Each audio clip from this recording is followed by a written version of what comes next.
And we are live. What up, Sly? What's the deal? How you feeling, man? I'm feeling good. Feeling great. Really just had some Chipotle. Chipotle. I know I just got the DoorDash. Was like, yo, how'd you like your bowl? I'm like, Sly, what do you want me to tell him? The bowl was fire. You stuck your foot in it. You did your job. My man delivered that foot. You did your job. Bowl. So, man, welcome to Chicago, bro. Thank you for being here. We haven't dropped the podcast in forever. We've been busy, and you came to town, and I was like, yo, we got to set up. Well, I even had to pull my man out of retirement. Right, I told him, what's the price? Come on. I'm in town for a minute. Come on. So, Ricky pulled up. We got the new setup. Shout out to Sly out here in Chicago, originally from KC. Now you're Atlanta, right? Yeah. I love it there. I ain't never leaving. Nice, bro. So listen, man. It's an honor to have you here, bro. It's so cool. It's really cool. I got to see your work before you blew up, and it's so dope to see. And I'm gonna let you tell the audience. It's so cool to see where you're at in such a short period of time. Mm-hmm. Now, yesterday when we were having dinner, they asked. I think to me, I don't know why. Time flies. I was like, oh, that was like a year, and you were like, nah. You knew the exact days it took to hit a mill. How many days was that? Yeah, 69. 69. Now, was that intentional? So 69, the number 69, that freaky ass number wasn't intentional.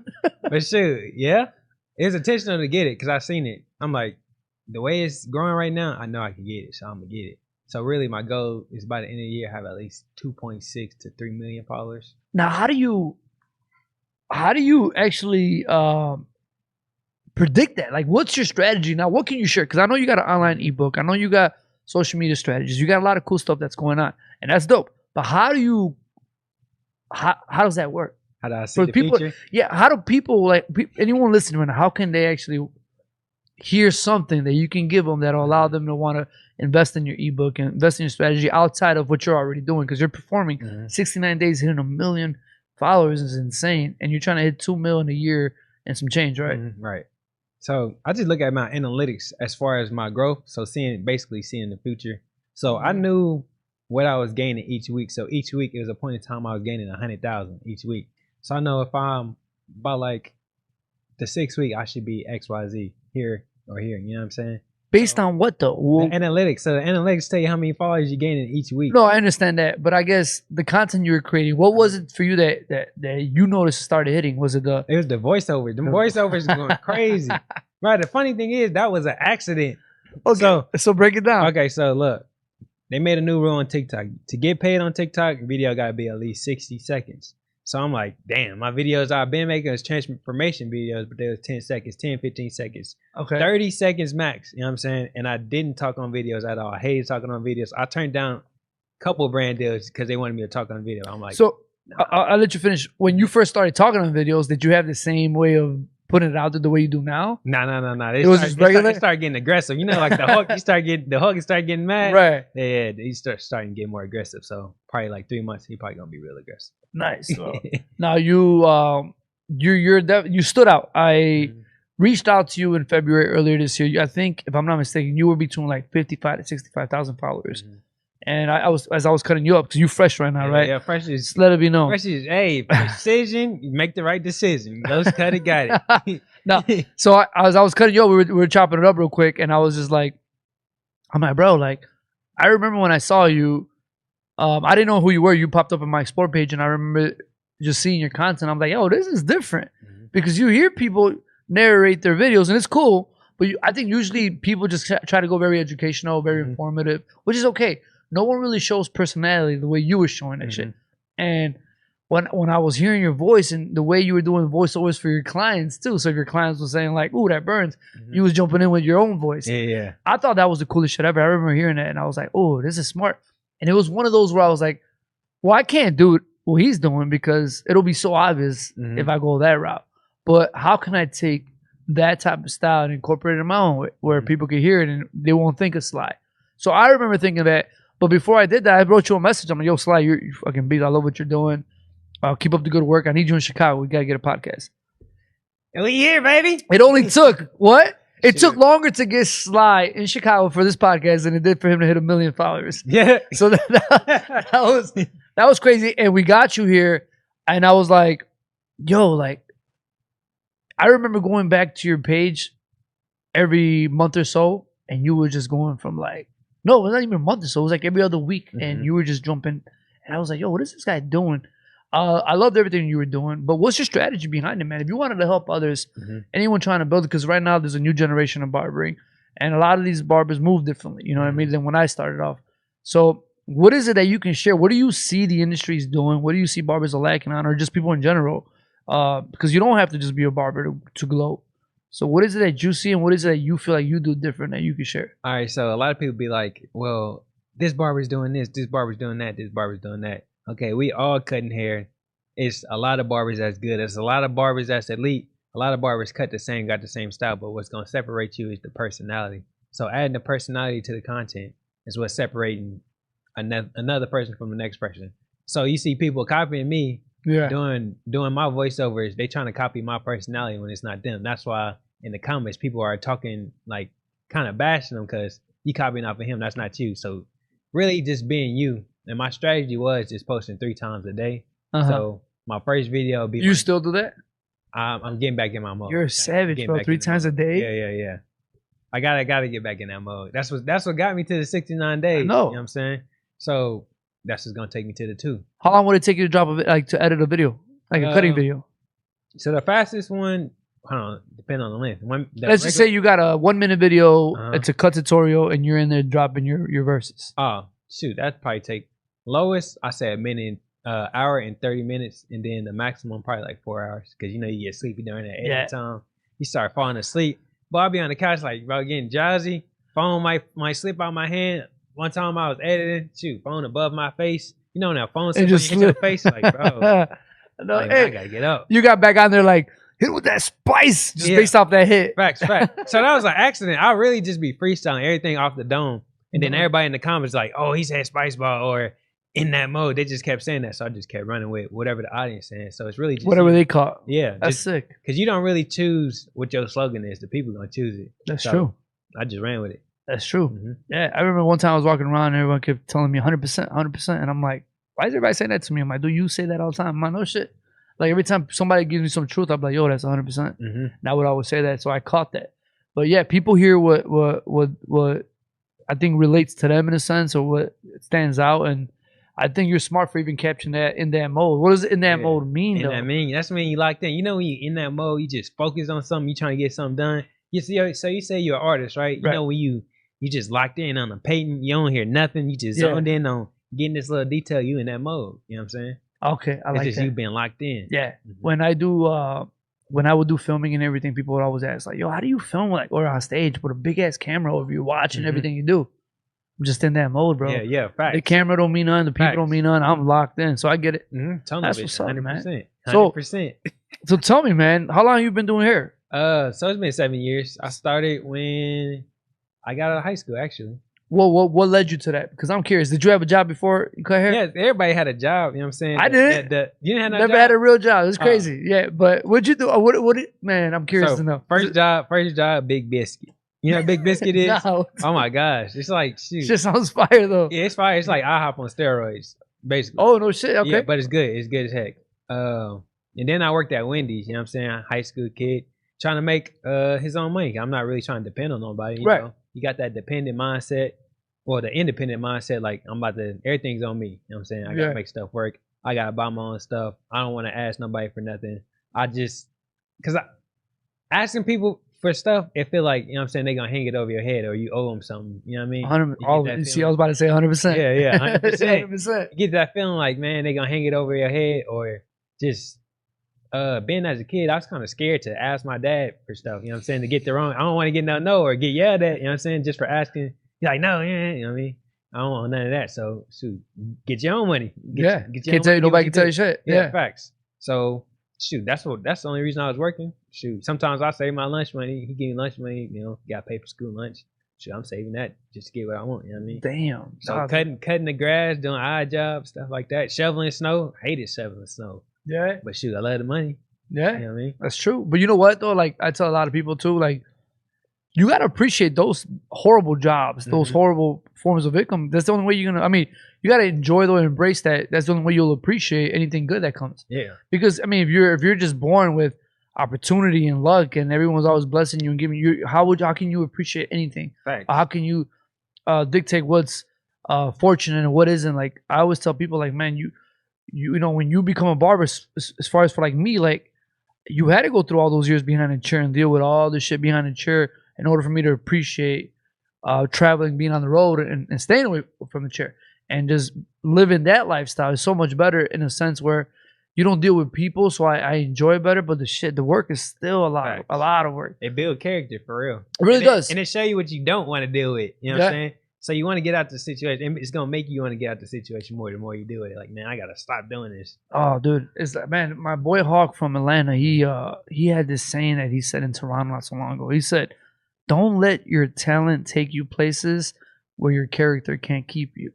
And when he said that, I was like, "Yo, that's deep," because you could be super talented and you might get opportunities and go here and go there, but if your character ain't right, that's as far as it goes. You'll get there, but you won't sustain it. You won't last. So, facts. Character is deep, man. I enjoyed it, and you're just now getting on the road, bro. I seen you in CT. Was it CT? Here's what I wanted to ask you. That now that we're live, was it CT that we was I caught you in the bathroom? I seen. What I caught you at a bathroom at one point, and you were doing a voiceover to your video. Yeah, that was at CT. Yeah, that was a CT. And I dropped this video the same night, so I won the award.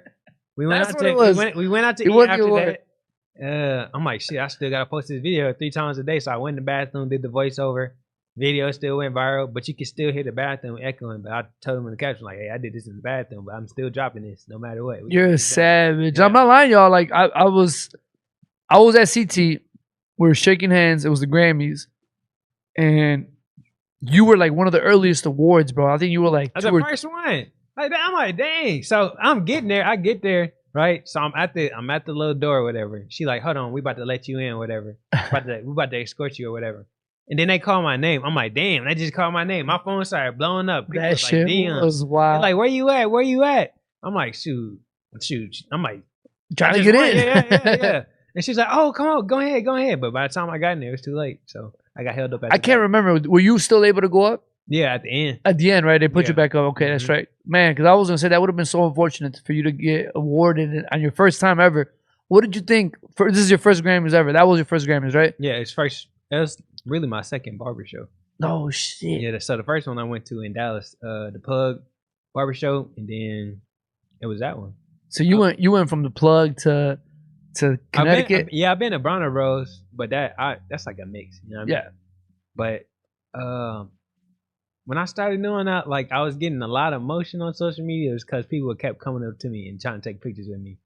You said you were getting emotional? No, getting motion. Oh, motion. Yeah. Yes. Because people was like asking for pictures. I'm like, shoot, you trying to take a picture with me? I'm trying to take a picture with you. Let's go. Yo. Like a kid literally stopped the whole escalade. It was like, oh my God. I'm like, me?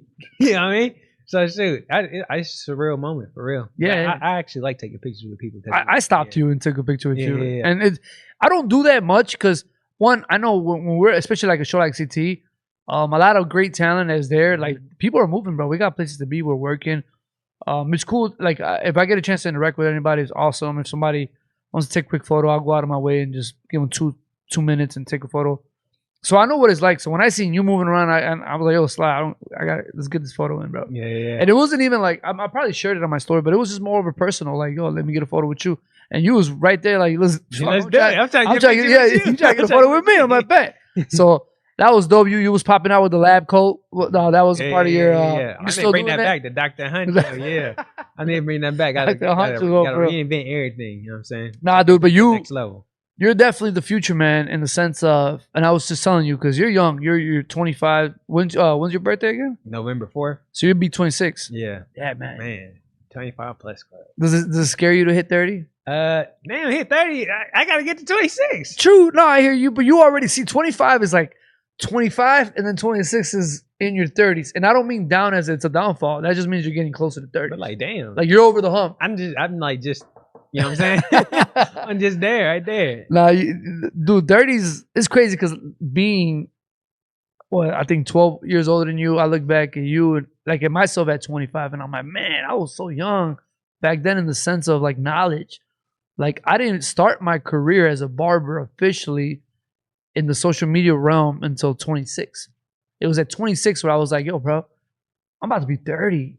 Oh, damn. I ain't got nothing going on other than a booked clientele at the shop. Like I got to figure something out. And that's when I was like, all right, you know what I'm gonna do? I'm gonna take barbering serious. I went to cosmetology, signed up, got better, got licensed.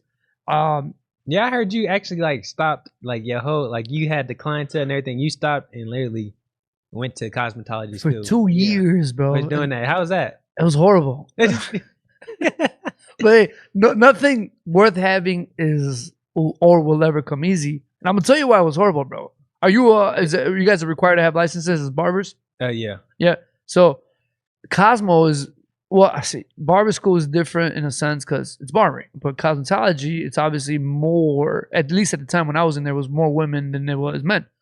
So I only went to cosmetology school because to me, I was like, bro, I've been a barber already for like 15 years. Like, why am I gonna go to barber school? You know, I'd rather go to Cosmo and let me figure that shit out.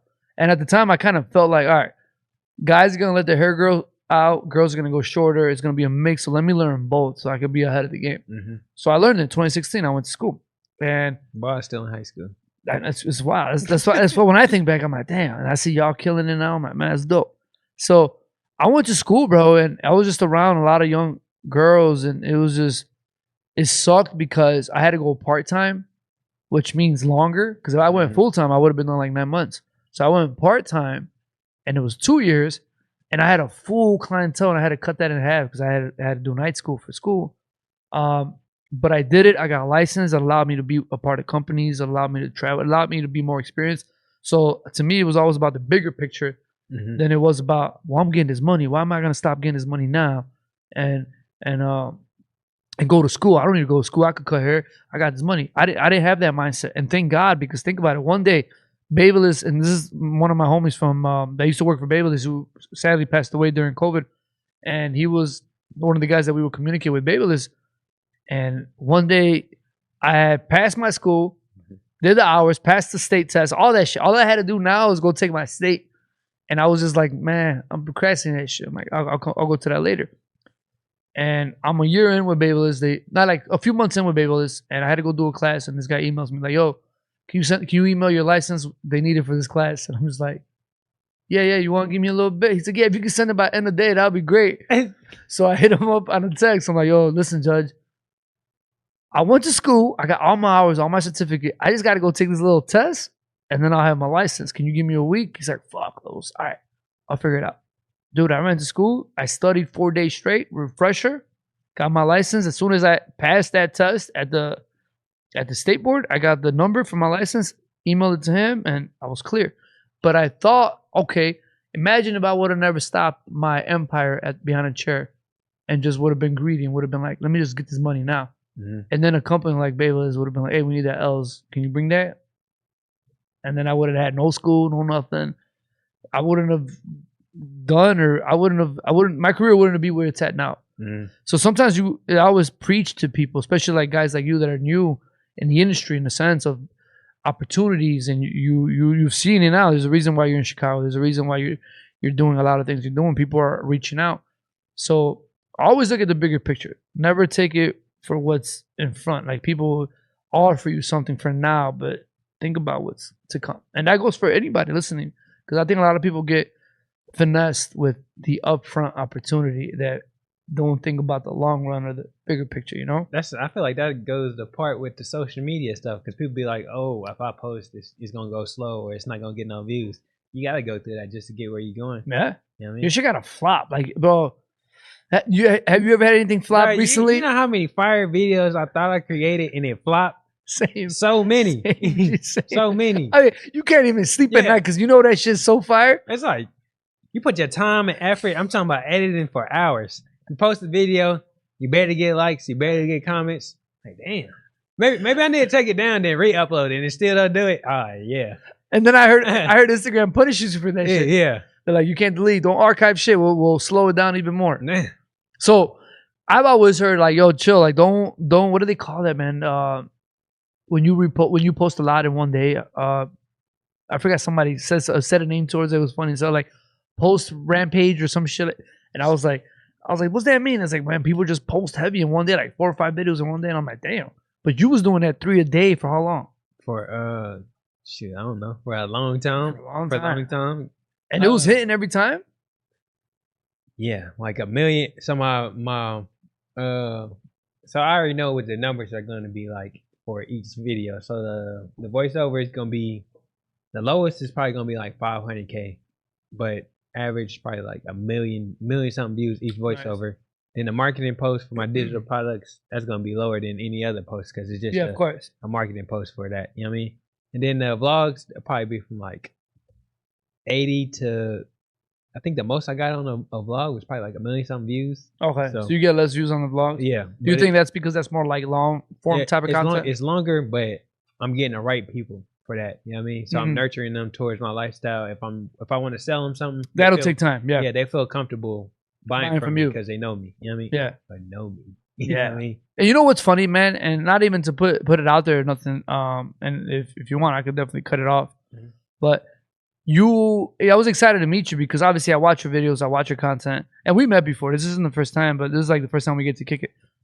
And you remind me a lot like A-Rod. Like A-Rod, as soon as that camera goes live, A-Rod's A-Rod. A-Rod is doing his thing, and he's so fucking dope. And then when camera shuts off, he's real chill. Yeah, I be chilling. He's so chill, and that's how you are, bro. And I caught that, and to the point where like I had my girl was like, "Yo, is he cool?" And I'm like, "Man, he's just that. He's just." I don't even want to say you're an introvert. You're just real chill. You're not out there like maybe some people would think.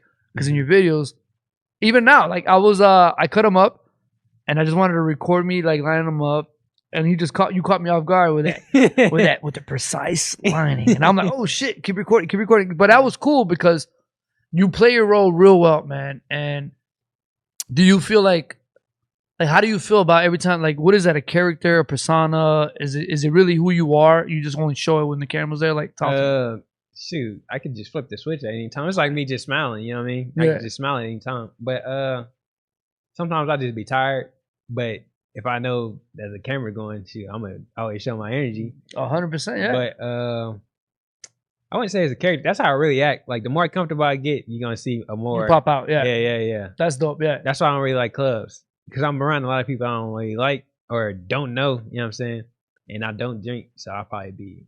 Yeah, last night I thought they were gonna kidnap you to take you to a club. I mean, you saw I turned that down real quick. Yeah. Like, Los, you want to go? I'm like, nope. Nah, because I don't drink or smoke or do nothing, so it'd be like pointless. Like you're just there. I went to a strip club and I'm just like, oh, it's a little awkward because this ain't me. I want my bucks. That was out here. That was this is like other times. Yeah, I think I was in like Texas or something, but I'm not really a strip club in person. But I used to be, so I used to be like real hype. You know what I'm saying? Drinking and stuff. What made that stop? I locked in, got in that mode. So it's really there's like a point in time. It's like so I fucking go to a college party drunk, you know what I'm saying, drinking all night. Then the next day I gotta be at work at like 6 a.m. So it's like one time that I did that and I came late, I was hungover. You know what I'm saying, hungover. Shoot, crossfaded, sick, all that, you know what I'm saying? Because I used to eat edibles like a mug. Oh, edibles ain't junk, like, but that edible be in your body for a minute. It was like a time that I took some edibles, I was probably gone for like 2 days. Stop. So, go to sleep and wake up and you're still... I wouldn't even sleep. I would have to cut hair, so I would show up to work and then like it's just all off because everybody looking at you and it's kind of embarrassing. It's like, man, you need to just be more professional and step it up and focus. So that really. You locked in. You locked in early, bro. And now you're seeing it. We're all seeing it. The world's seeing you. I see people. It's funny because when you study the industry or any industry, or you study social media itself, it's funny when I see people replicate what you do. Mm-hmm. And like you said, it's not really their character, so it stands out. It feels awkward because if you know it, you know where it came from. Like, you know the origins. But it's also a great feeling to feel like that people are so inspired that they're willing to do what you're doing because they see the success behind it. They see the opportunity. But what's your my take on it? Yeah, what's your take on it? Like, how does that make you feel? So a lot of like at first it was like I was getting like a lot of people like copying me, like a lot. So like my DMs flooded like, oh, he copying you, but me, I don't really care because I'm gonna still do me at the end of the day. Like they can do whatever they want to do. It's not gonna hurt me or harm me. But I try not to watch those videos because it kind of like make me go like this mindset like like make me want to stop doing what I'm doing. You know what I mean? Yeah, okay. Like, It's discouraging it a Yeah, little it's bit. like you know what I mean? But I don't really mind it at all. Like some people can actually nail it. Like I only know one person that actually nailed it. Like, you know this person or you know? Oh, we this just went back and forth in DMs. He bought my course. Shoot, he went from 200K followers. He probably had like 889 now. 889. Damn. Yeah. Do I know this person? I don't know if you know him, but he's distinct. He's like different because he cuts with swords and knives and tools and stuff. He all the way in Nigeria. Yeah. So it's like he all the way in Nigeria and he cutting with swords and he got it because he just add his own type of vibe instead of just trying to do my voice. Does he? He won the award too, right? Yeah, he won the same award that I won. So the year prior, that's he won the content creator of the year. Dude, that dude, I would see this guy all the time. Just that's wild, man. You got to give credit where it's due. My man got a sword, just straight shaping hair. Yeah. I said, hey, I'm like, shit, he got that. So you communicate with this guy from Africa? Yeah. So through DM? Yeah. Every back and forth. I was gonna send him a spice bar gun. He said he's just gonna let me know whenever he in Nigeria and stuff. But so yeah, he actually good too with the sword. So that's different. You know what I mean? He adding his own twist to it. 100%. So that's dope. It's different if you just add your own twist. Taking my stuff and just trying to copy me word from word. You know what I'm saying? Trying to do this. But if you take what I do, add your own twist, and then add your own flavor and make it better in your own image, right? Then it's different. You know what I'm saying? Yeah, because that's just inspiration. It's not, you're not fully copying. Facts. Dude, I would do shows at hair shows, and some of our team members would go up before me and do like bids that I would do. So when I go up there, I'm like, I can't say this shit no more because you just said on the last class, and I get it. I understood the whole. Well, Los, I like what you said there. I'm gonna use it for me, but bro. We're doing a show together. Don't use that shit. Do that on your own when you're at a different class, and it's cool. But I understand what you're saying because I would also hear that and be like, well, now I'm not gonna say that shit no more because he stole it. Yeah. So I'm just gonna come up with something else and or my own way of saying it again. And that's my whole point about it. That's why I don't care if somebody copied me because you can't keep up with creativity because you copying somebody. So you're only as good as what you've seen, but not as good as what I know. Nah, you ready for this one? It takes skill to replicate, but it takes talent to create. Facts. So that was something Mr. Official told me one time when I was mad as hell when people would take my designs like Latin America and they would copy my designs and be like freestyle. And I'm like, bro, that's not a freestyle. That's a low style. Like you just did what I did, but you didn't even tag me, didn't mention me. And not that I need all that, but it's just like, dude, if you're going to take someone's work, at least give that credit because now you got people in his comments talking about, bro, you're a beast. You're killing it. Wow, this is amazing. The best ever, the GOAT. And I'm over here like, what do I say? And then that was my dude's line. He was like, man, listen to me, Los. He's like, it takes skill to replicate. Anyone could replicate. Anyone could copy. He's like, but it takes talent to create.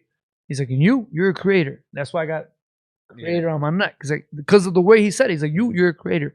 He's like, you just create something else. And I'm like, fuck, you're right. And I stopped getting mad. I was like, are you right? I used to get mad when like people didn't give credit or like they'll copy like a style or like somebody will repost my video, like a page will repost my video but not tag me. So I used to put like a watermark with my name on there. Yeah. And then so whenever they repost it, people would go to my page or whatever.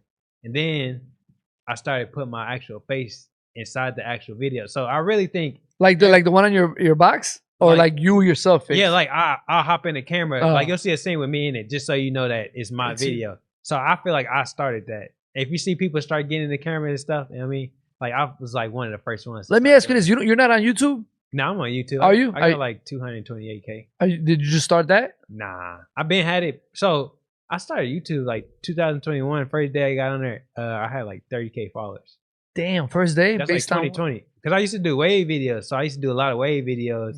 I had braids, but then I go to the waves same day, like transformation videos like that. No shit. It's a whole bunch. That's how my page started off, like blowing off. I got to like 60K off like the waves. So 360 Jeezy used to do videos over my like waves. Like everybody used to rate my waves. Like I was like that. The wave guy. Then I gotta look you up on YouTube. Yeah.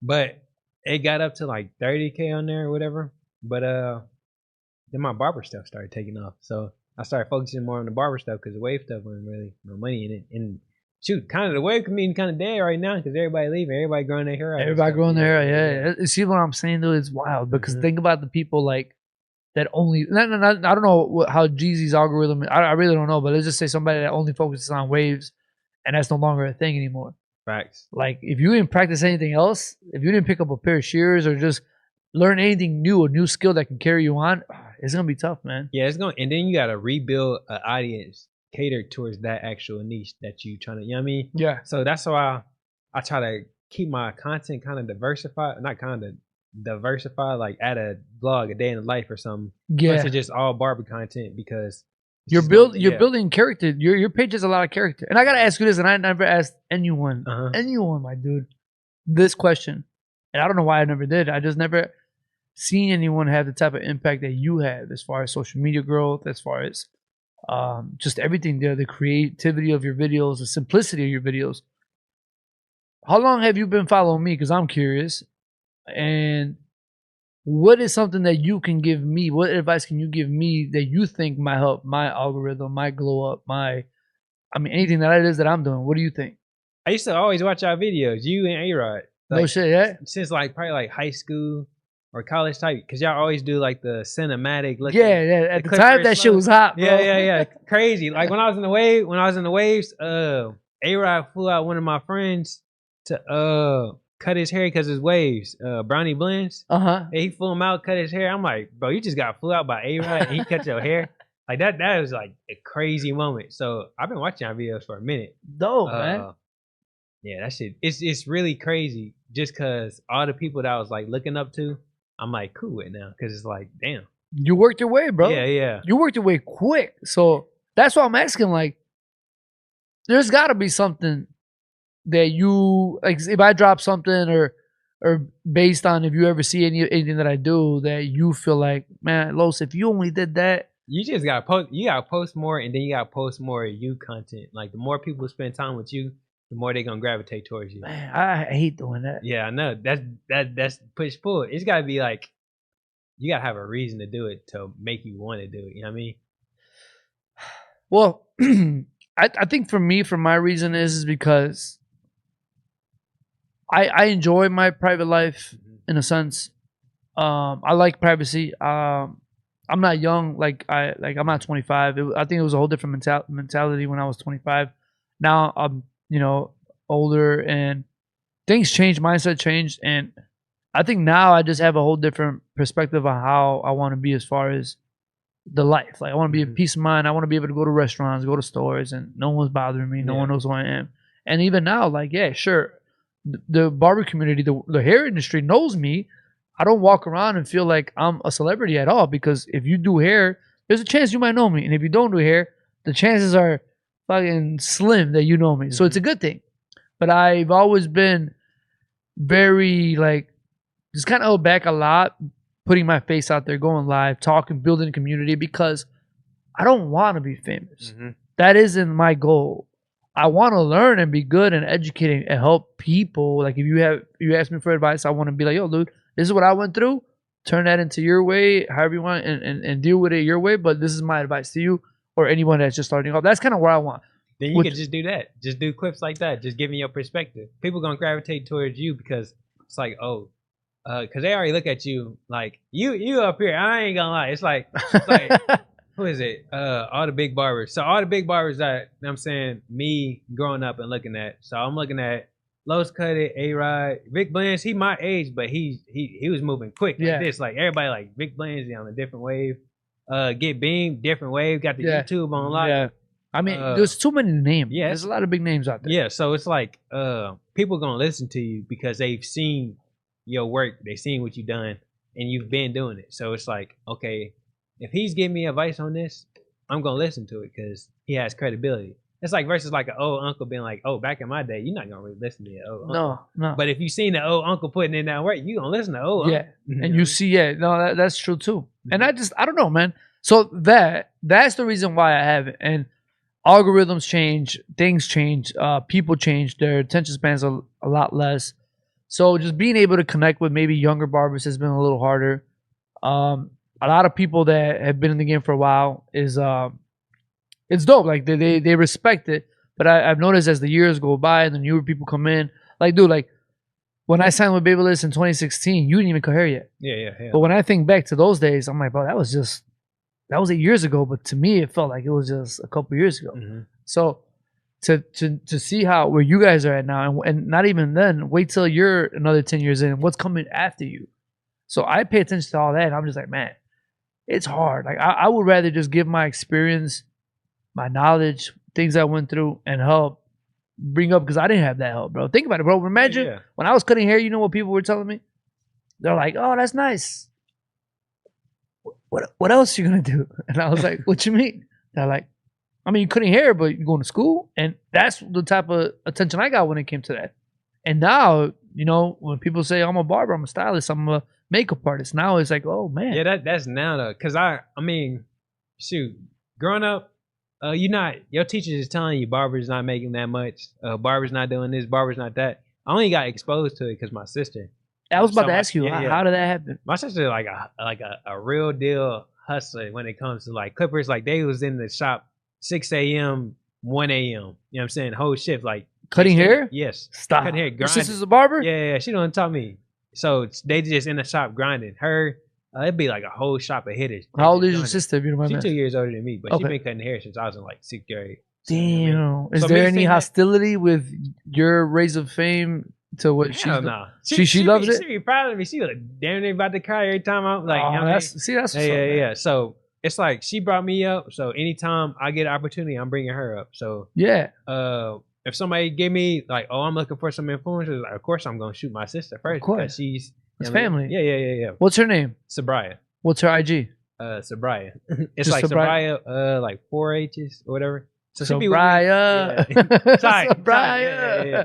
So no. yeah. I didn't know that you had a sister. So she was working at you didn't go to Las Vegas, did you? No, I was in Barber. I was in Dallas. Yeah. How was Vegas though? Vegas was pretty cool. It was lit. I had the crowd going crazy. Who'd you out there? Did they hire you personally for a class? Yeah, so Nice. I was with Squire. Okay. Did a social media class and presented their app for them. And they just, you know what I'm saying, gave me the boo. Shoot, I was selling the spice guns. But shoot, I was in there and I'm giving them out. Like I was on stage and throwing them out. Had the crowd lit, you know what I'm saying? You pulled the A-Rod. Yeah, come on. You know what I'm saying? Crowd hype. But I ain't never that's probably like the second time I had crowd control like that. Because the first time I was crowd surfing in college. So I feel like I'm probably like meant to be on stage or something. Like it's everything repeats itself. Like so I'll be vlogging every day till I become a millionaire. So there's a point in time I had to get on stage. So I'm like, I'm telling them in the vlog like I got stage fright or whatever.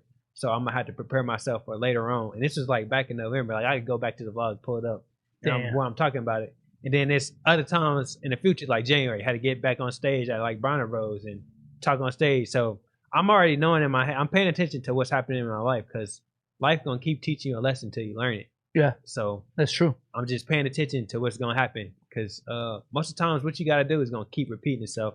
It's gonna keep testing you because you got to do it. You know what I mean? Yeah. No. You know what's crazy? Like I said, you got that early on, bro. Mm-hmm. And it's to any young entrepreneur like my buddy Carlos that you met, the video guy. Yeah.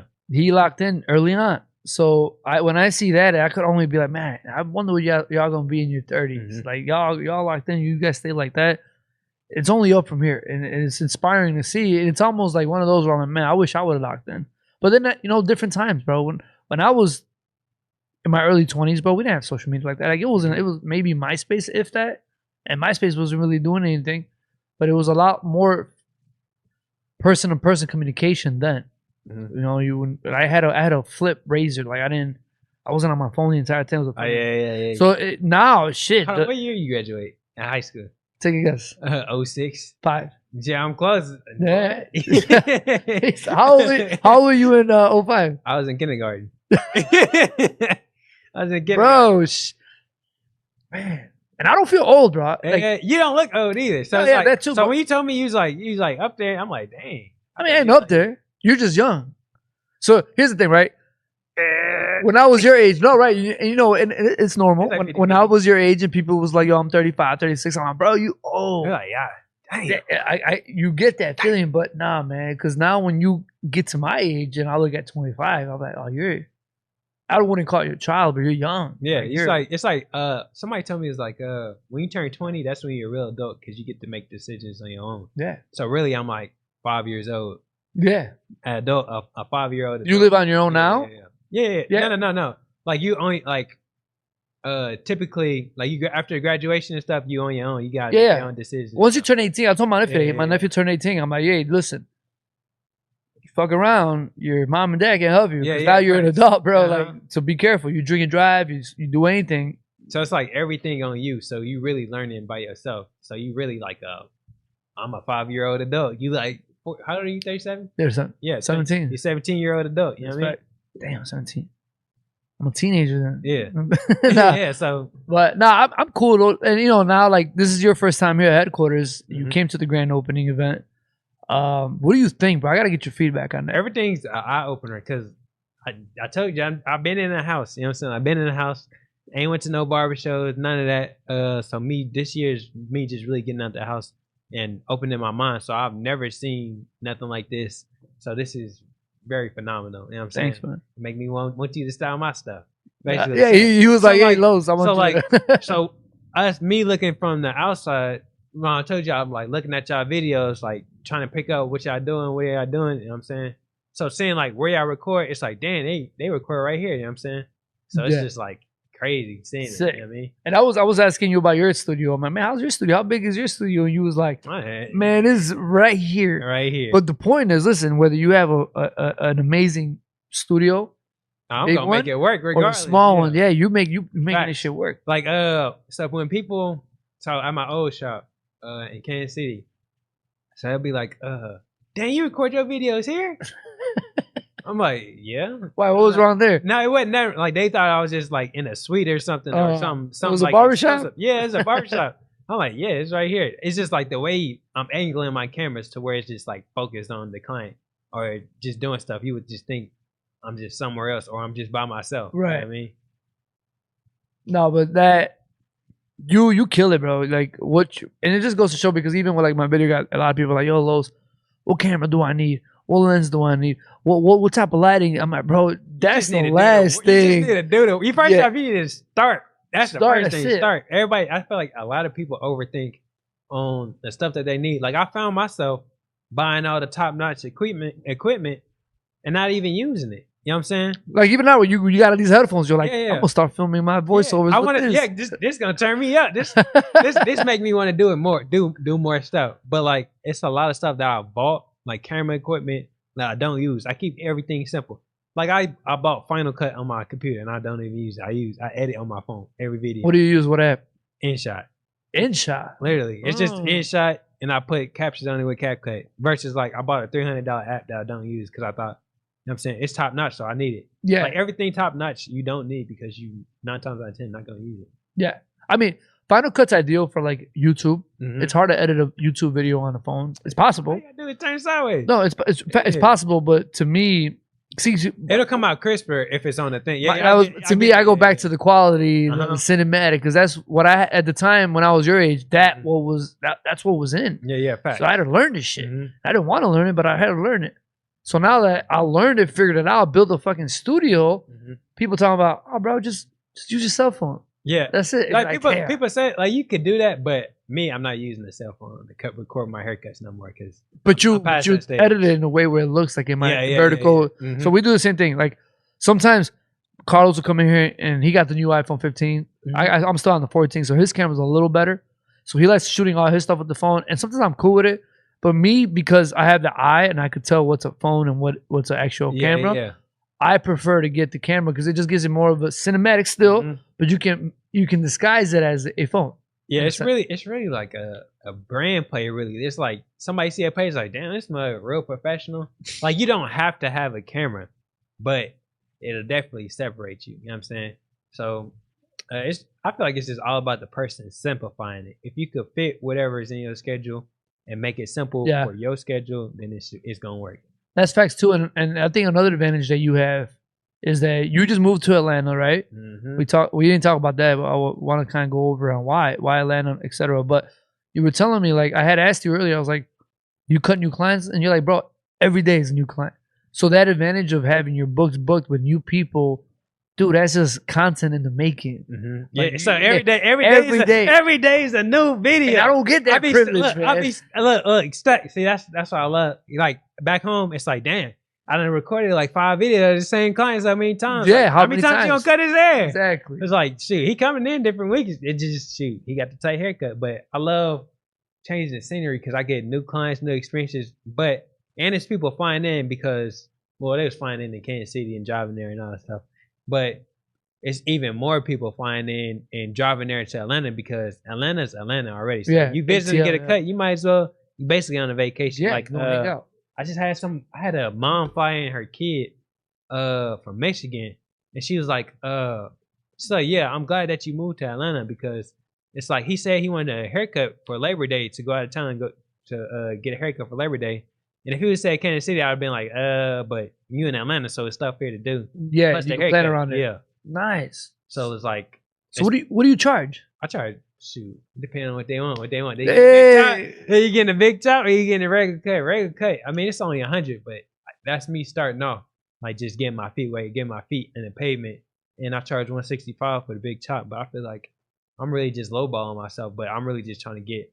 You're trying to prove the concept. Yeah, I'm trying to get my clientele up, but at the same time, I'm not really too worried about Clientele. Yeah, because it's more so around content. For me. Yeah, mm-hmm. And that's a beautiful thing because I don't have that luxury to like I wish I was still taking open clients because if I had my books open, I'd probably have random people all the time and opportunity content, and it's wild, man. But I can never go back to taking new people unless it's for content specifically. Get what I mean? Yeah, it's like the fourth king. No. Oh, shit, he's big on YouTube too. The Instagram. Fourth what? Fourth king. The yeah, fourth Barber kid. School. Yeah. So he just cut hair straight for content. He like 21, 22, 23, something like that. Yeah, that's straight dope. for content. So it's like me looking at it as I'm cutting hair for content. It's a new episode every day. You know what I mean? So I got content stacked. Like while I've been here, I've been editing and posting different clients because I'm stacked up because each client is a new episode.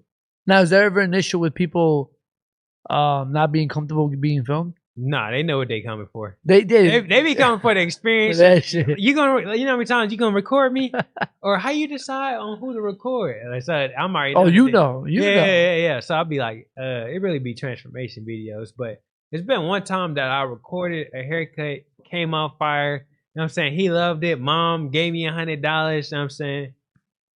But he went to school and he got bullied because he was like he was a Caucasian kid. And he got a hairline. So what happened? Mom told you to take it down? Yeah, because he was getting bullied at school and stuff. And so, shoot, I took it down because, shoot. Yeah, of course. I respected it. 100%. But a lot of people told me it was like, if it was me, I wouldn't have took it down. You know what I'm saying? See, you can't move like that. Yeah. Because that little decision of, you know what, I'm going to take it down out of respect. That could turn into something. But what if he got bullied, beat up, hurt? You know what I mean? It over a fucking. Yeah, I don't want that on me. But the video was going viral. Like everybody in the comments, he fresh to death. Girls giving them hard eyes and stuff. I'm like, did he see the comments? He listening to them? Did he see the comments? You know was he a young kid? Yeah, he's a young kid. But not to say it like that, but he was going to puberty. No. Depression. It's a Caucasian school. Where they not usually getting hairlines and stuff. They getting the super cuts. Oh, what are they called? Like they're like a private school in a sense. Yeah. So it's like one of those uppity schools that's not getting the in-style haircuts. They getting the, you know what I mean, probably just all sheer work. And you just had my man Sharp. Yeah, Sharp. Damn. Sharp with a fade. Crispy. I still got the video too. I'm gonna have to see it. Got the video. But hey, so when there was a time where I was taking random clients, like I had a link you could book, and that's what you have now, right? Like open link. Yeah. So I got the app. Don't want to. I ain't. You got Squire, you know what I'm saying? But I don't. Everybody like you just signed with Squire, but I ain't signed with nobody. You said I like what I like, man. Yeah. But it's a cool app, you know what I'm saying? But so, has it happened to you? Have you gotten pimped out for $100 haircut? And what I mean by that, because one time when I was taking, and this is why I stopped doing it. So when I was taking clients, I just opened my books. I had my own studio, and somebody, when I got a new booking, I'm like, oh, I don't know this person. This is a new person. Bet $100 automatically, and he came in. And at the time, I had a studio. It was a smaller studio, and he comes in and he was like, hey man, I'm the appointment. It's like, I'm with my family, my little cousins and my aunt. You know, can they come up here and wait? I'm like, of course, bro. They all come in here, and they all walked in. His whole family, everybody walks in with their cell phones on, like recording everything. Yeah. So I was just like, oh shit, what's going on? So they sit down, and I'm talking to this guy, and so I sat him down on my mat. You know, where you from? Like, oh, we from New York. We just flew in this morning. Oh, dope. What brings you to Chicago? He's like, oh, the haircut. I'm like, oh, okay, dope. What do you want? I want this. Bet. Let's get started. So, Los, let me ask you, man. I want to pick your brain. Bro, the entire hour I was cutting this man's hair, this guy was getting a free fucking masterclass. Yeah, free they be doing that. They were picking the shit out of my brain. I finished the cut. He liked it. Family liked it. Took pictures with the aunts, the uncles, the dad, the brother. Took pictures with him. All love. But when he left, I was actually like 20 minutes behind on my next client because of all that. But I never saw him again. He flew back to New York, and I was just like, "Yo, what the fuck? Did I just get pimped out for $100?" Yeah. It's been times where it's like it feel like that. You know what I'm saying? Like, so probably like once or twice. Like, I mean, I'm giving a little bit too much game. You know what I mean? And it's like, how do you turn that down? How do you turn that conversation down? Because it is an awkward moment because you just want to have conversation with your client. Yeah, you want to have a conversation with your client. You don't really want to shut them out. And you don't want to be cutting like fanboys in a sense. Yeah. You know what I mean? Like people that are just super hyped and excited to see. Like, so I just went up to $200, and that shit stopped.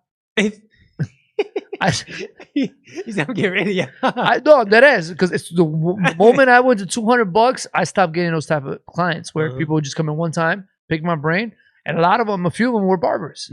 I'm a barber from this city. I'm a barber from that, and I'm just in my head. I'm like, it's nothing worse than cutting a barber. But see, that's why I got the guys, the social media guys. I'll be like, hey, you might as well get this right here. You know what I'm saying? We can go over it right now. That's an upsell on the cut. So $100 cut can turn into a $347 cut. No, $447 cut. Yeah, there you go. Yeah. You know what I mean? Have you sold anything to new clients? Wait, do you get barbers that book you too? I get everybody. Wow. I get people people bring their family because their family members want to meet me. Like, oh, my sister loves you, my uncle loves you, my auntie loves you. You know what I mean? They get all that. Can they come in here? Oh, can I get a picture with you? I'm like, yeah, come on. Oh, and that slows you down, don't it? No, because I put everything at like an hour, so I got enough time to do whatever I need to do. Shoot, I think the only thing that slowed me down is probably I used to put my big chops at probably an hour and 15 minutes, but the process takes so long plus recording, so I just put it at like 2 hours. Yeah, and you gotta wash it. I see all the work you do, bro. That's insane. Yeah. But they don't see that. They think I'm just doing this. It's not a just because this. If you was here in this process, you would see me sweating. Yeah. And what I like about you is we just filmed. I cut up slides, just give them a quick little lineup, and we filmed it. And just based on your style of content, is so cool because it's so effortlessly. What you do is you film whatever's going on. You add your little moments where you look at the camera. Make your facial expressions. I see that. And when it comes to editing, now you create the vision. You create, what do I see? Let me see this haircut. Okay, oh, Lo said this. All right, I'm going to add this on there. I moved here. I'm going to add that. You create a storyline. But in reality, during the process, you were just filming a regular haircut. Am I right? Yeah, facts. So I see that, which means no effort. You didn't have to direct anything. You didn't have to be like, all right, guys, quiet on the set. All right, this is what you're going to have. You're going to come in. You're going to sit down. You didn't do none of that shit. You just recorded what you do every fucking day, and you made content out of that video. And we did that right now. I just cut you up. We had a real live conversation during it. But I'm not going to lie, bro. In the back of my mind, I'm like, man, how is Sly going to make this video? What kind of shit is he going to say about me, about him? Like, how is this going to take place? Do you have an idea, or you're just going to go through footage and go with it? I just really freestyle what I see. So as I edit, I just get ideas that come to my head, and I just probably put them in the notes. That's sick. I'm excited to see that. Yeah. I just be freestyling. Everything be out the dump. Like, everybody think it's funny, but I be dead ass. Like, just being you. Yeah, yeah. So the way I describe stuff might be funny, but it makes sense. It's like the dumbest stuff that makes sense. Oh, no. Like, I just posted a video. I was like, he looked like a human tarantula. Like, you get what I'm getting at. You know what I mean? Who so he had locks at first. So it was like his hair was down, so he looked like a human tarantula. Like, you get what I'm getting at. How did the last one you did? Was that the last video you did? That crazy transformation when my had them receding corners? No, that was like that's probably like 6 videos ago. Damn. Yeah, I'll be on it. But yeah, that's crazy because he actually drove 8 hours from Virginia to come get a cut. So it's like, shoot, he came with that. He came in with a hat. I'm looking, I'm like, shoot, he booked the big top, but he ain't really. I'm like, maybe it's something under there. So he pulled that off. I'm like, bro, I gotta record this. And my mom like, yeah, this mug about to go crazy because the same day I recorded it, the same day I posted it. Damn. It was too crazy, super crazy. So he took the hat off. He had green hair. I seen his hair was thinning a little bit. You know what I'm saying? Man, a little bit. Yeah. That was, a bro. little bit. That shit had me on the edge of my seat. The entire video, I'm like, I can't wait to see what this looks like. Cause wow, like my man, you made it work. Mm-hmm. I knew I was gonna get that mug though. I just knew. Like I've been in that. That's all about. That's what comes with the barber and the reps. So I've been through this situation before, so I knew how it was gonna come out. The only thing that I was worried about was him actually getting the waves. Because when I was watching his hair, it didn't really seem wavy. But shoot, at the end, he was waves busting. You know what I mean? So it's going crazy. And he was there with his chick too. No, he just came by himself. Who was that girl you had that was on there? It was like, so she worked next to me. She do content too. Her name Coco Chanel. She do voiceovers too. Her voiceover is crazy too. I lined her up. I even gave her a hairline. We both did a voiceover and stuff. Dude, when you were like, and his girlfriend even loved it. She's eating a bag of chips. But it's crazy how you play. See, no one knew that. I thought that was really his girl. No. And I was like, yo, that's kind of bogus if you just caught a girl slipping. She didn't even know. So sometimes I play stuff off what I see. So sometimes, like people facial expressions say something and it'll trigger something in my mind. Like, she locked in. You know what I mean? So I wonder if I had. I'm sure I fucking did. I was so locked in on your cut. I'm like, dude, Sly minimum videos hit. I mean, you hit numbers, you hit all that. I'm not about to line you up and not. All I do is tell people, am I in your vid? I'm like, shoot, you do whatever. Just be yourself. You know what I mean? Yeah. Because I just play out people being themselves because it's going to be easier for me to guess. Because you could tell, like, everybody, I feel like everybody speaks with facial expressions. Yeah. And speak with their mind. Like, no matter what you're doing, somebody could tell what you're saying without you saying something. So I feel like that's what my videos really be like the inner thoughts and like what's going on in my head or somebody else's head, you know? Nah, dude, I hope your style, it stood out. It's still standing out. It's so dope. Your lifestyle, a lot of people don't even know, man. And it's crazy because you don't look like it based on how you dressed. But that's you're talking about, yeah. My man is shredded. Like even yesterday, we was having dinner and then we had to show the young lady. I'm like, yo, you may not see it, but check my man's eye. I showed her one of your videos, and she was like, oh, like the demeanor changed immediately. But speak about being locked in, bro. You're a content creator, you're a barber, you're young, you're a beast, but you're also quit drinking, you quit smoking, you're vegan now. I'm not sure if you're okay with sharing that, but that's a whole nother level of being disciplined, bro, of locked in. Like not just to function properly and focus on your work and growing, but also in your mental health, your health, like physically, like mentally, like that's dope. And it's stuff that even for me, I struggle with. Mm-hmm. So what can you share to encourage people that are in that funk of, yeah, they're creating content, they're putting in work, but they just don't want to go to the gym or they eat heavy or they do this. Like what can you share? First off, I don't know why you don't want to go to the gym because it'll boost your mood. You know what I mean? I wake up feeling sluggish, but I paid this trainer, you know what I'm saying, X amount of dollars for me to train with him. So I got to go. You got to do it, yeah. I got to go. So I get there. We in that group training, and the energy's high. So there's other people there, they hype, you know what I'm saying? So if you feeling down, they going to pick you up, you know what I mean? So having a trainer it bring me back to, like, sports and stuff. Like, being held accountable, like, just getting that whole vibe. I feel like it's like how you do one thing is how you do everything. So if you execute everything or you're doing what you need to do, just building, laying down brick by brick, it's gonna help in the long run. And just having that visual of the ultimate you. That's why I started working out and doing all the X, Y, and Z, because I pinpointed on what I wanted the future me to look like.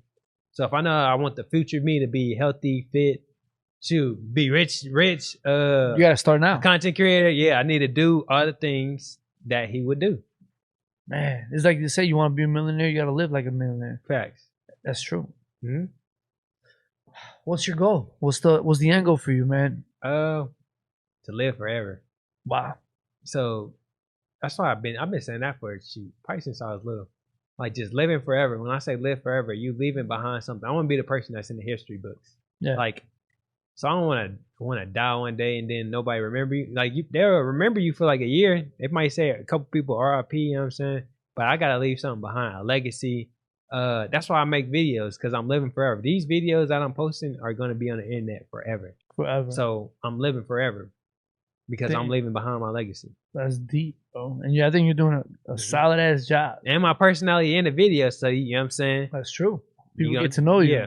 So what's the future look like for you, family wise, marriage, man? What are you thinking? Shoot, I want some kids. When I get in that, I want some kids. I don't really have no limit on the amount of kids. Want a wife. I want the, you know what I'm saying?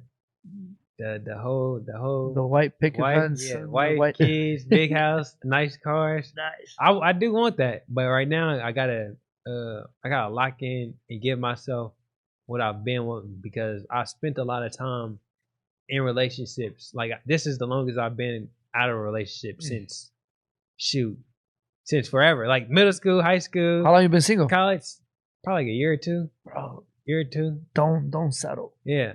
So it's like I'm giving all this time to love and stuff, and it's not working out. And I could be giving 100% effort and 100% feelings and emotion into myself and what I want to do, and it'll probably it will get me there because I'm giving myself my all. And I give myself my all, and I'm not giving myself any leeway. I'm eliminating those gray areas that people give themselves. Then it's nothing but success on the pathway, you know. No, dude, man, I'm excited to see where. I mean, 2.6 mil by November. That's the goal, right? Yeah, that's the goal. I got like 60 days. 60 days to get another mil and some change. That kind of, man, bro. You kind of got me over here. Like I gotta lock in, man. Yeah, I know what I'm slacking on. That's the problem, right? I know you ain't gotta tell me. You can share your thoughts and all that. That's cool, but I also know what I'm slacking on. But I mean, I always tell people, like, I'm not gonna give you an excuse, but I'll give you a reason to why it hasn't happened. That's not an excuse. It's just I just got a lot on my plate. There's so much that I'm taking care of that there isn't enough time to do certain things or build a routine. When you're traveling here, you're going here, you're on the road. It's just so hard to build a routine. It's that simple. But it's still no fucking excuse. Hotels have gyms. I don't even think it's an excuse. I just don't think you want it. Because at the end of the day, you're going to make time for what you want. You know what I mean? And that is facts. You know what it is, bro? I got to get my heart broken again. Yeah, getting that bro, when I got, in 2021, when I got my heart broken, I locked in. I was in that mode, bro. I was where you're at, mentally locked in the best shape of my life. Career was starting to boom. But I was just transferring that negative pain to something positive, going to the gym, locking in. Right now, feels like everything's going well in my life. A lot. Thank God. First of all, thank God for that. We're putting in work. We're working. We're making our names. We're building businesses. We're building relationships. All that good stuff. I'm happy in my situation. So there's really nothing to want to improve. And like I don't feel that like that energy to transfer into the gym. So when I think of the gym, I think of it as more work now. Mm-hmm. And I'm just like, bro, I just finished a 12-hour, 15-hour, 24-hour fucking shift. But the ultimate you might not look both in your mind. You know what I mean? So I can see why it wouldn't be. You know what I mean? So I don't feel like everybody has to work out. You know what I'm saying? It's just what I feel like I need to do to be me. You know what I'm saying? To be the better you. Yeah. No, dude, listen, man. For 37, I could be a lot worse. Feel me? Uh-huh. I lock in enough uh-huh. to carry myself, and for people to at least to this day be like, oh man, you don't look 37. You look good. Mm-hmm. I'm like, that ain't by luck, girl. I put in work. I discipline myself, but I also know what it could look like if I lock in and hit the gym. So the fact that you're not only killing it on social media, bro, you're also killing it on the health. That to me is mad respect to you, bro. Like that's a lot of effort. So it's almost like, and I say this to myself all the time, like, man, I ain't got no life. But my girl would be like, man, your life is pretty amazing. Yeah, that's what they see. But it's like, but the barber, bro, it's like you don't got no life. Like when you locked in, like them days, Yeah, you there is grinding, that you is just your in the life. shop cutting. You don't really got no life. You feel like you missing out on life. No. You know what I mean? But you're doing this now, bro, because so many people lock in when it's too late, when they have kids, when they have responsibilities, when they have a mortgage, when they have all this shit going on that in order for you to lock in means sacrificing time and away from them. Mm-hmm. And most people don't want to do that. You're doing it while you're free, bro. You're single, no kids, you're young, and you're locking in because you know that in the future you is gonna be like, hell yeah. And that's dope because I'm excited to see where you're gonna be in the future. You know what I mean? Mm-hmm. And to see what kind of pillar you're gonna be in the industry. Because you're, and not even in the industry, because I hate just talking industry, bro. Because you're bigger than that. We were having this conversation earlier, bro. You're very careful with how you move in the sense in the industry because you don't want to just be locked in the industry. You respect it, but you're looking elsewhere in the sense you're looking bigger. So what's your goal with that? Like you just want to be influential to anyone? Yeah, I look at myself as like people ask me all the time, like, "What do you do?" It'd be so hard for me to describe what I do because I do so much. You know what I mean? So I don't want to just. And say then I'm a content barber. creator sounds very. Yeah, it's like content creator. What kind of content you Oh, create? that's cute. Haircuts, vlogs. You know what I'm saying? So I'll just be like, I'm a influential entrepreneur. You know what I'm saying? So, I just really got to scale everything that I'm doing because it's really just key pieces that I need to put together. Mhm. Really, like Barber Realm, that's taking off the videos. You know what I'm saying? But it's another way that I can capitalize off of that. I could capitalize off the influential realm because I do have 1 million followers. I do realize what I got, and I need to utilize and leverage that even more. And then I do know how to help and scale other businesses to where they gaining followers, they making money off social media, they doing this, they doing XYZ. And then shoot, just making all those key pieces come together. And then on top of that, having the influence of having my own product line because of the stuff that I say or use in the videos. You know what I'm saying? Just building off of that. So it's a lot of avenues. I just gotta first I gotta pick one, scale that one, and just keep going to the next one and figure out how to get them all to flow and then be able to have a system to where I could take myself out and they'll work without me. Yeah, it operates itself, and now you got all the time in the world to do what you really want to do, and whatever that is, you're gonna shine at it because you have discipline, you got the work ethic, all that. You know, it's crazy. People Huh. always ask me like, "What do I do for fun?" I be like, "I just like making videos and just being adventurous." Like, so when you like, you gonna have time to do what you really want to do. Shit, I'm kind of having fun just making the Yeah, videos. same. Yeah, you know what I mean. And it's like people are like this weekend, Labor Day weekend. I'm like, oh yeah, it is, because every day is Labor Day weekend for me. Mm-hmm. Wake up. I mean, if I'm not traveling, if I'm home, every day is a day. Mondays don't mean nothing to me. Fridays don't mean nothing. Every day is a new day. But that's the type of life that I built for myself. So seeing it that way, it's cool because I just started experiencing that type of lifestyle because I was like everybody else, like, fuck, it's Monday. Mm-hmm. Or hey, TGIF, let's go out. It's Friday. Now I'd be in the streets on Tuesdays and Wednesdays, and I'd be home in bed early at Saturdays and it's just another day, man. And it's kind of cool seeing what can be based on just doing what you love and showing it. Because even for like myself, people say like, Los, I see the passion when you cut, when you teach, when you make, like I see that you love it. I'm like, hell yeah, I love it. Because you know what? Because when I was a part of this, no one believed in it. Mm-hmm. So now that it's a thing, all of a sudden everyone wants to become a barber or somehow be involved in that social media aspect when everyone was knocking it back then. So that's why I treat it the way I treat it. And you're capitalizing on it really good, along with a lot of people. Do you we talked about, I wanted to ask you this because actually you get so many views, so many likes, so many comments. How do you deal with the negativity? I'm sure it's always negative because I really do got a petty side to where I like really want to say what I really want to say. Do you? But Or you usually, yeah, I either keep it to myself or I respond to make light of the situation. So like I look at it as they could be ignorant. They might not know what they talking about. So I'm gonna say something to make you to show that you ignorant or you don't know what you're talking about. So like somebody's like, I'm trying to think, who would pay? Why would a parent pay $165 for a haircut? The same reason he would pay for a $165 haircut because he's getting the service. You know what I mean? Yeah. So just like I'm really I'd be yeah. I'm like a smart aleck type of. I'd be honest. Like people say the same shit to me, and I'm like, well, how do you feel about? And I'll ask them legit. Okay, well, explain to me like how people and why people pay thousands of dollars for these Pokemon cards. Like I'm trying to understand that. And then he just reply, yeah, but a Pokemon card you can keep forever. A haircut will last you 2 weeks. That's true, but I can cut your hair all the time. It's a recurring relationship. It's something that we could build off of. That Pokemon card, somebody break in and steal that shit, it's a wrap.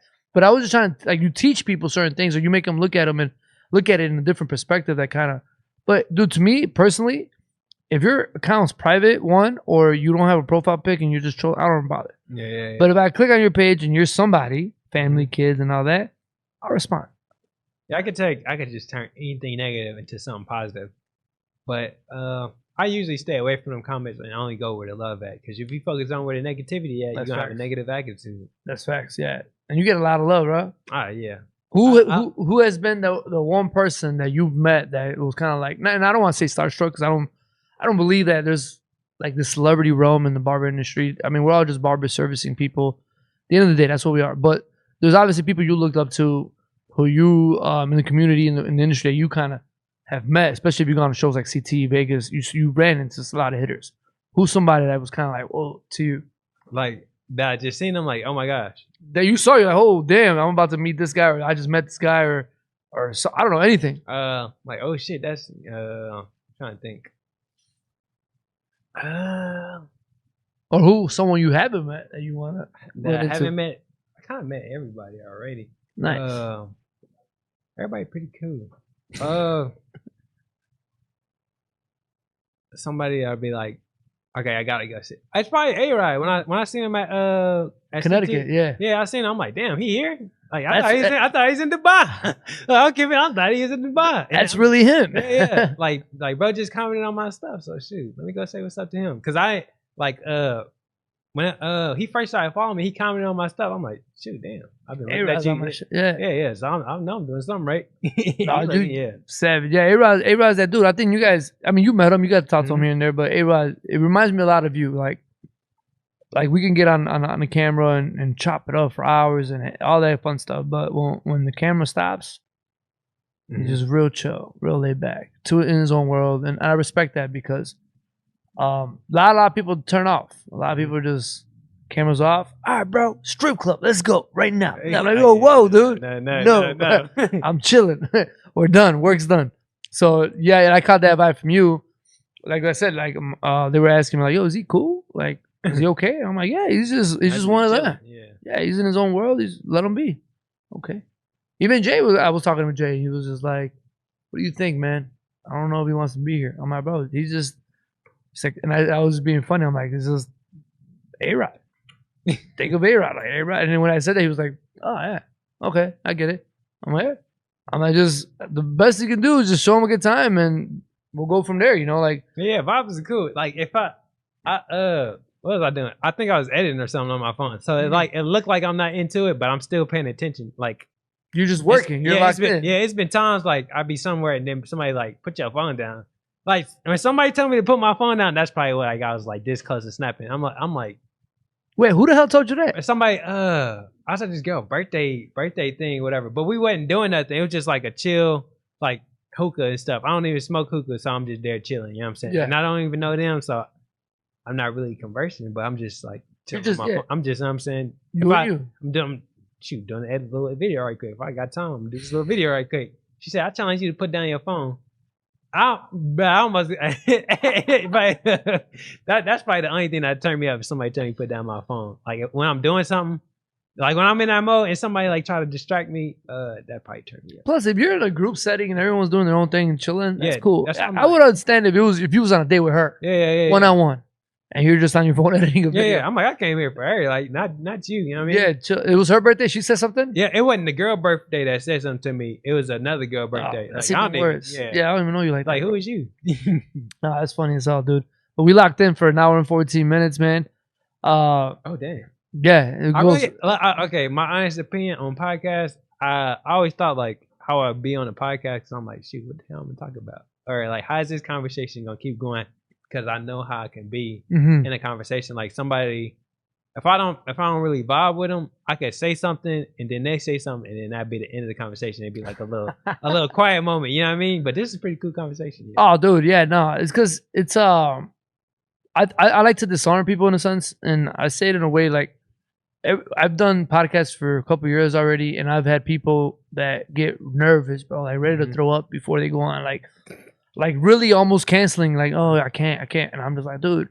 So I had to teach myself a way to kind of just like not treat it as an interview. All right, question number one. It's just a little conversation. It's just us shooting the shit. We got these headphones, we're locked in, we're talking, and I think what also helps the conversation and the flow is that I'm genuinely interested in getting to know these people, getting to know you. Because I don't know, I know Sly Huncho from IG, but hanging out with you this weekend, I get to really know where you come from, know where your mindset, I pick your brain, I see what it is, and that allows me to ask you different questions. Like, yo, how long you doing hair? What led you to hair?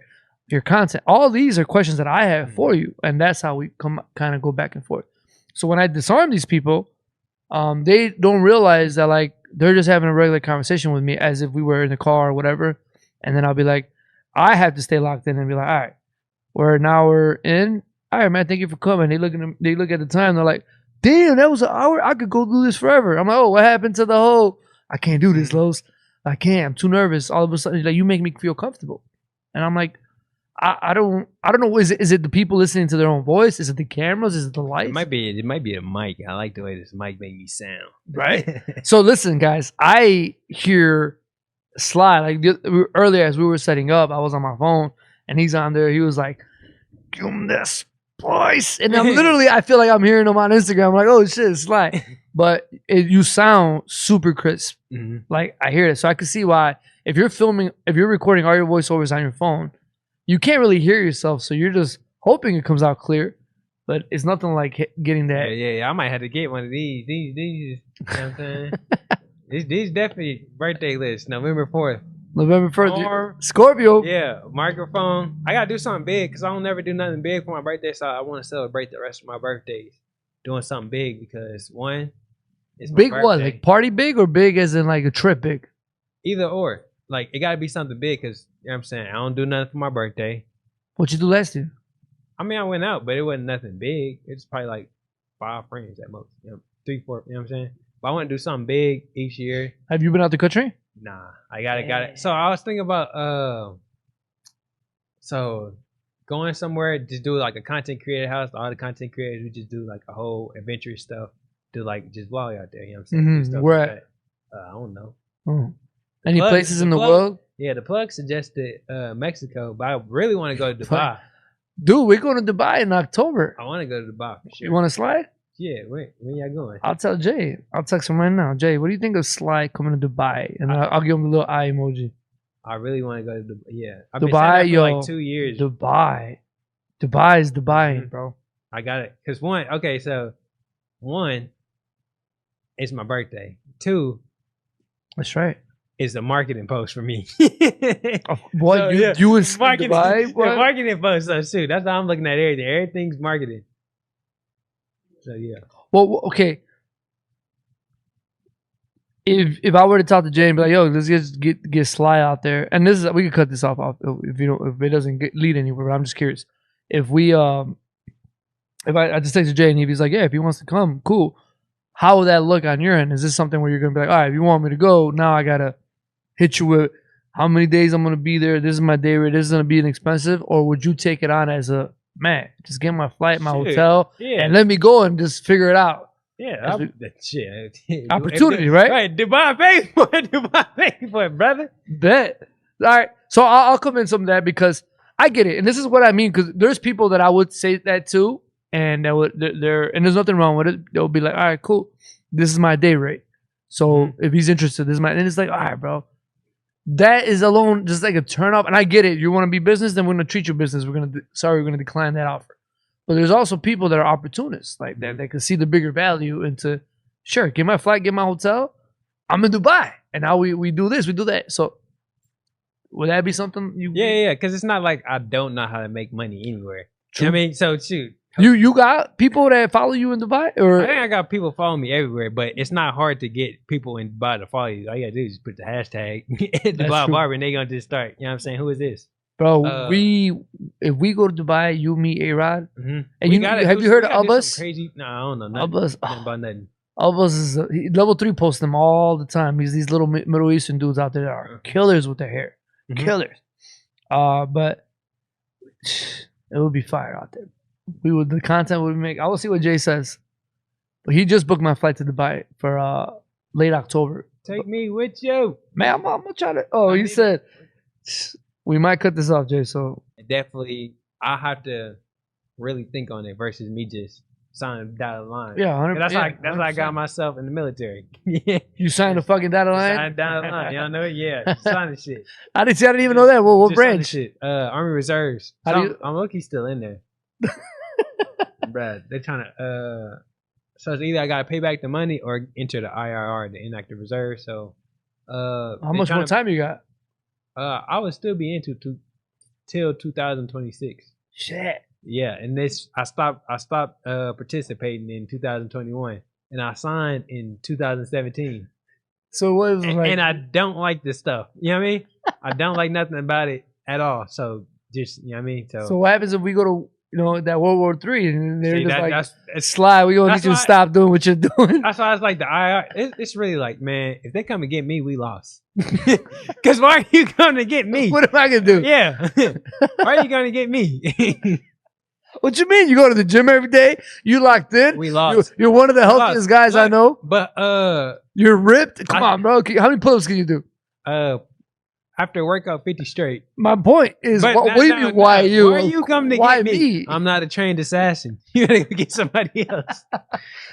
You be killing them cuts, though. I got something else to do. That's funny as shit. Uh-uh. No, we'll fuck around and get that draft and November 4th. See, that's why my birthday didn't come again. So my birthday come again because I think like the draft cut off 26. Yeah. So I'm about to turn 26. You know what I'm saying? 26. And elections in November, bro. So you're Yeah. tight. Yeah. I don't know what the world gonna look like, but Tell me about it. I'm over here opening up a business around this time. Is the worst. yeah. We won't know until we know. Nah, it's funny as hell though.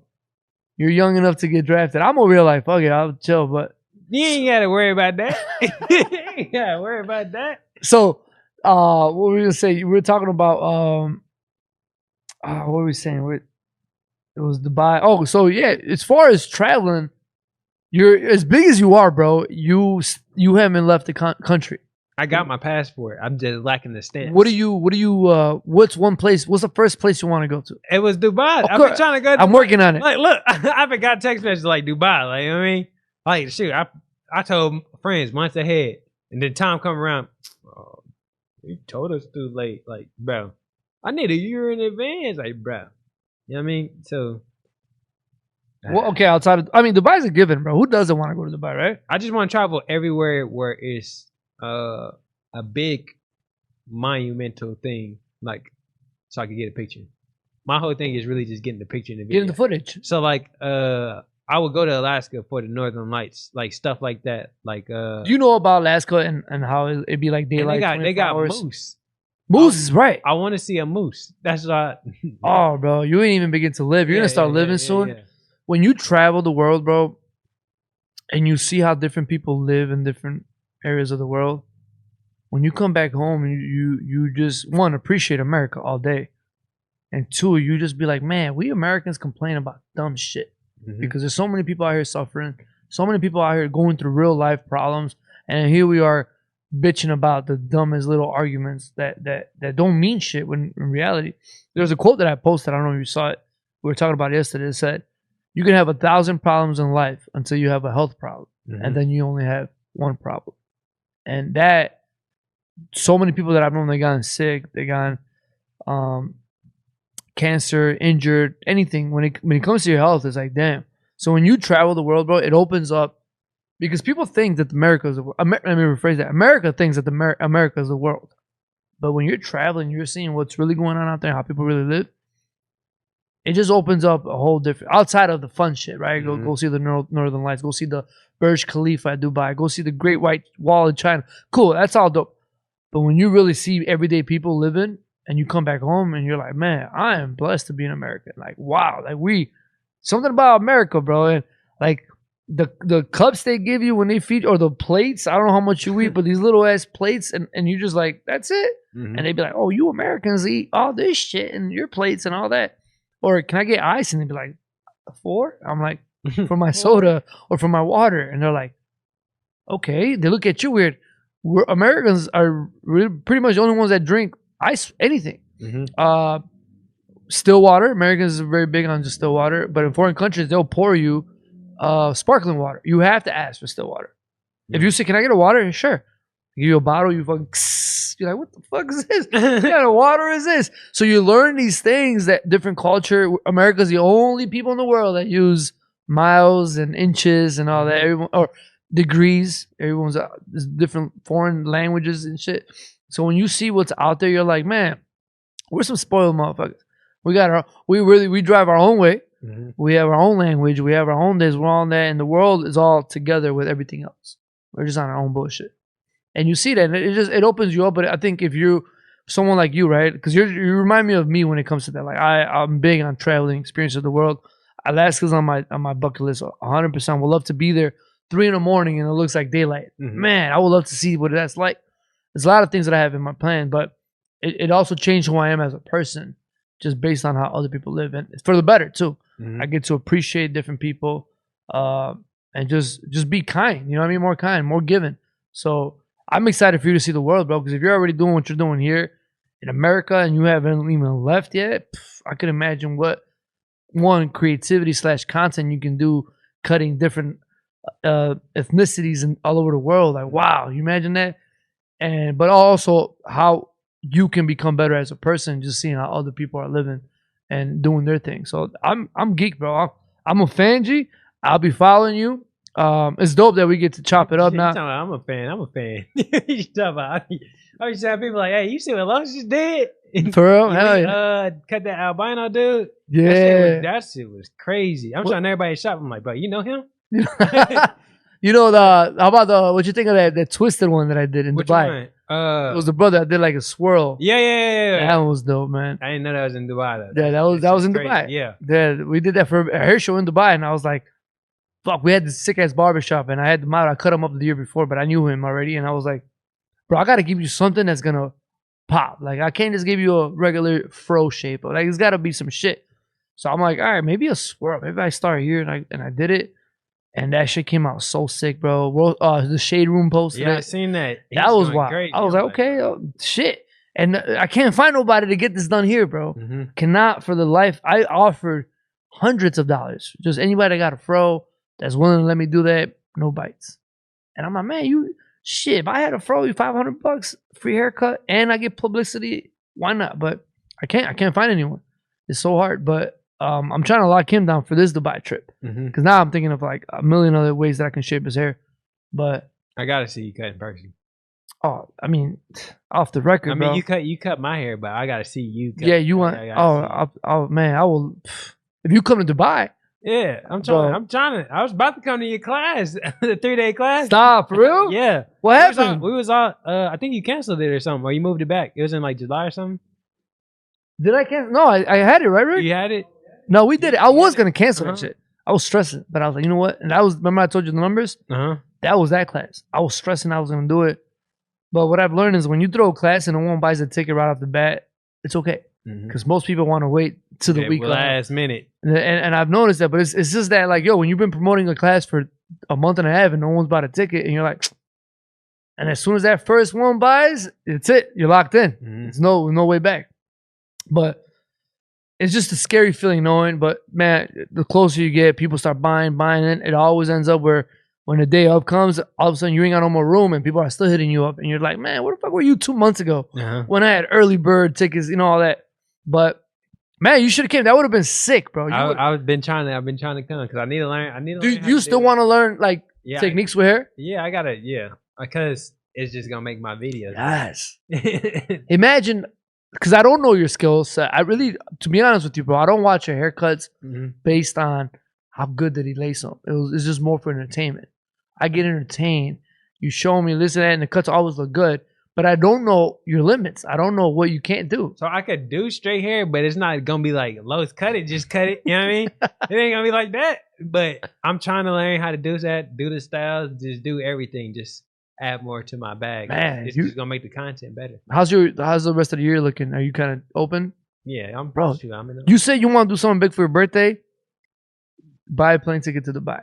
Mm-hmm. You stay at my hotel. Usually when they book me, we get like a badass Airbnb rooftop or something. It's some cool shit. JB hooking it up. But if you buy a plane ticket, bro, let's just say this doesn't go through. Buy the plane ticket. You know how much a plane ticket to Dubai is? $4,200, $2,200. $800 right now. 1,200 max. Cheap. But I think people just put this whole, oh, it's Dubai. It's gonna cost money. This and that. Nah, dude, you can go to Dubai and get a room for like 200 because there's levels out there. Do you want to be, hey, just a tourist level? I ain't got millions to spend, or do you want to live like a fucking king? Because you got options. Send me your flight information. I'm gonna book the same. As soon as we get out, I'm gonna send it to you, and I promise you. I think Jay gave me like an extra legroom upgrade. It was like $200 extra per way. If I'm going, I'm going. Oh, we going, bro. Get the seat next to me. G. What? You know how long that flight is? Probably a long time. Yeah. What's the longest flight you've been on? Not that long. It's probably like 12, 14 hours, huh? 14, yeah, 13 and a half. Yeah. What? But y'all fly straight there. From From here. Hell yeah, from Chicago. Yeah. Because y'all got to. Well, you too. You're Atlanta, so you would fly. We're not gonna be on the same flight, but man, I'm definitely gonna get some content. Yeah, on the plane. But yeah, you're 14 hours. But it's the shit. Bigger seats, wider, more reclined, bigger TV. You got movies, radio, games. If you come prepared, bro, and you got a pillow. You get a blanket, a pillow, you get a toiletry bag with toothbrushes, sandals. Like they take care of you. Like it's a vibe. And this is just economy. This ain't even like first class type shit. So which one are you gonna be in? Oh come on, economy, bro. I thought you about to say, come on, first class. You know what it is? Because I only go to level 3 I only go to Dubai with level 3, and because I'm a part of that company. 2, I am that company. Like. You ain't gotta spend 10 grand on me for a first, like, dude, I'm cool. Now, would I love it? Yeah, but I know it's gonna hurt to book me 10 grand each way. It's 20 G's on a first class. Shit. You know what I mean? Where I'm probably just gonna take some sleeping pills and knock out anyways. Because that's the best. What I do for 15-hour flights, take some sleeping pills, go to sleep. You have this little thing on the TV that you could put, wake me up when food comes. And they'll be like, Mr. Estrella, here's your food, and I get up and I'm just like, well, put this movie on real quick. I'm eating my little lunch, go finish up, movie's done, go back to sleep, and then they wake me up again. Mr. Estrella, your dinner. So now like 6 hours go by because I'm out. So whenever I'm by myself, that's how I fly. Whenever I'm with certain people, oh, we have a ball. 14 hours in the year, bro. You disconnect from life. You disconnect from everything. You can't. The scariest shit for me is landing 14 hours away and be like, yo, bro. The house just burned down. Fuck, now I gotta fly 14 hours back. Imagine that. So I try to stay away from that mindset. Other than that, just being disconnected from the world, as long as you let everyone who needs to know, yeah, I'm gonna be MIA for about 14 hours. You ain't gonna hear from me. I'm in the air, gone. So you don't be getting the Wi-Fi? There ain't no Wi-Fi. Ain't no Wi-Fi? I gotta schedule my post. Yeah, ain't no Wi-Fi. How is it no Wi-Fi? Because when you're on top of the Atlantic, I'm sure there's Wi-Fi in the first class. I thought it was Wi-Fi in the plane or something. Yeah, but when you get over the Atlantic Ocean and ain't nothing, and you're in the middle of that shit, ain't no signal there, bro. Hell no, they're like, hey, you heard of Malaysia Airlines? Good luck. So it'd be like that. So you're literally, I would get anxiety because, think about it, bro. Life happens every day, bro. You're in the air, disconnected from the world, and something happens. You don't fucking know until you land. And when you land, you realize, fuck, I'm on the other side of the world. And if I were to leave now, right now, it'll take me a minimum of 14 hours to get home. But it's never right now. You got to get off the plane. You got to buy a ticket, check in. Oh, my God. So, but whenever I do those long travel, I just try to, take care of everything home. Make sure my dog's good. Make sure the studio's good. Make sure he's good. Make sure my parents are good. Everybody, I'm good. Bet, cool. Then I can leave at peace. All my bills are paid for the month. Everything's taken care of. That's the only way that I can leave to these trips because, God forbid, fucking, I'm over there and Rick is like, yo, bro, cable's out. You forgot to pay the bill, or lights out. We can't film. Or that stress. Who fucking needs that stress? So just word of advice. If you start traveling and moving around, those long trips, they'll fuck with you. That layover and the jet lag. Can you imagine 2 a.m. Atlanta time, but you're ready to go upstage in Dubai, 10 a.m. Like, all right, Sly, you ready? Go. And you're just like, I'm fucking tired. Like, jet lag is weird, but it's an experience, bro. I definitely recommend it. All right, Jay said, let's get it done for sure. Why not? So what he saying? He's saying let's get it done. Get the contract done or get the flight done? Who fucking knows? That's what you tell me. So, yeah, he just basically wants to know, like, he's like, sure, like, he's with it, just like you're with it. I'm with it. We just have to figure out the with it, like, what's gonna make sense for everybody, so no one feels like, oh, well, I don't want to get got, and I don't want to get got. So we'll communicate on that. I'm down for that shit, and that'll be sick, bro. Having you in Dubai, and you're a brother. Well, our cameraman out there is a beast. He's a brother, but he's like Nigerian brother, like African straight brother. Cool as fuck. I think his name is Rafiki. That's a cool ass name, right? Rafiki. I'm like, Rafiki, you're a savage. So I think we will have a great fucking time if you slide. We'll make it happen for sure. I'll be trying to get in the middle of that. But dude, you've been locked in for a little over an hour, man. I feel like the more we talk, the longer and smoother the conversation flows. So that's sick, man. I appreciate it. I could sit here and talk for another 30, 40 minutes because there's a lot of things that I'm learning from you. Shit, you just Army Reserve? Shit. Damn. All right. But with that being said, man, you got your camera right here behind me, man. If there's anything you want to say to the public or anything you want to say in general, man, right now is your stage and we'll close it out. And I hit him with a spice ball with a spice level of 3,000. Yeah. That was fire. All right, y'all. Salute. Enjoy. Let's go. Sheesh.